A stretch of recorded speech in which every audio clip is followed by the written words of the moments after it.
প্রবাসে বিএনপির প্রাথমিক সদস্যপদ নবায়ন ও নতুন সদস্যপদ গ্রহণ কর্মসূচির অংশ হিসেবে বিএনপির ওয়েবসাইটের মাধ্যমে অনলাইন পেমেন্ট কার্যক্রম সন্ধ্যায় উদ্বোধন করা হয় রাজধানীর একটি হোটেলে।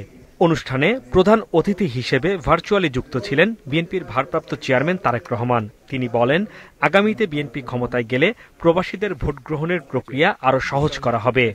ছাড় দিয়ে গণতান্ত্রিক দলগুলোর সাথে সমঝোতার পথ বেছে নিয়েছিল বিএনপি জানিয়ে তারেক রহমান বলেন, এখন বিএনপির বিরুদ্ধেই অপপ্রচার চলছে। যথাসময়ে নির্বাচন হবে কিনা এমন প্রশ্নও মানুষের মনে তৈরি হচ্ছে।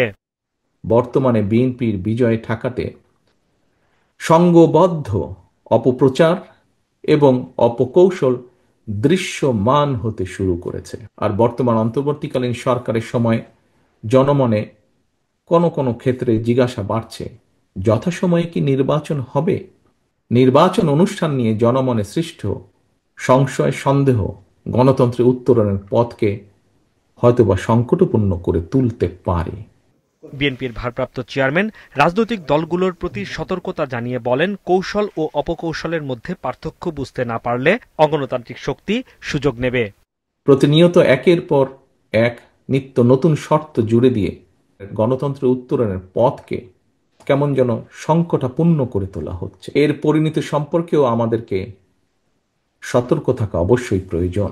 কৌশল এবং অপকৌশলের মধ্যে আমরা পার্থক্য বুঝতে ব্যর্থ হলে কোনো অগণতান্ত্রিক কিংবা অপশক্তির কাছে শেষ পর্যন্ত বিনা শর্তে আত্মসমর্থনের পথে হাঁটতে হয় কিনা বাংলাদেশের এই মুহূর্তে মাঠে থাকা সকল গণতান্ত্রিক রাজনৈতিক দলগুলোকে এমন বিপদের কথাও স্মরণ রাখার জন্য আমি বিনীত অনুরোধ জানাই।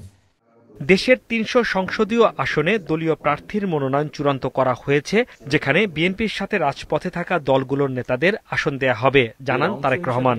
দেশের ৩০০ সংসদীয় আসনে বিএনপি দলীয় প্রার্থী কিংবা বিএনপি সমর্থিত প্রার্থীরা মনোনয়ন চূড়ান্ত করার প্রক্রিয়া প্রায় চূড়ান্ত ধাপে রয়েছে। ভিন্ন রাজনৈতিক দলের যারা ফ্যাসিবাদ বিরোধী আন্দোলনে আমাদের সঙ্গে রাজপথের সঙ্গী ছিলেন, এমন প্রার্থীকেও বিএনপি সমর্থন দেওয়ার সিদ্ধান্ত নিয়েছে।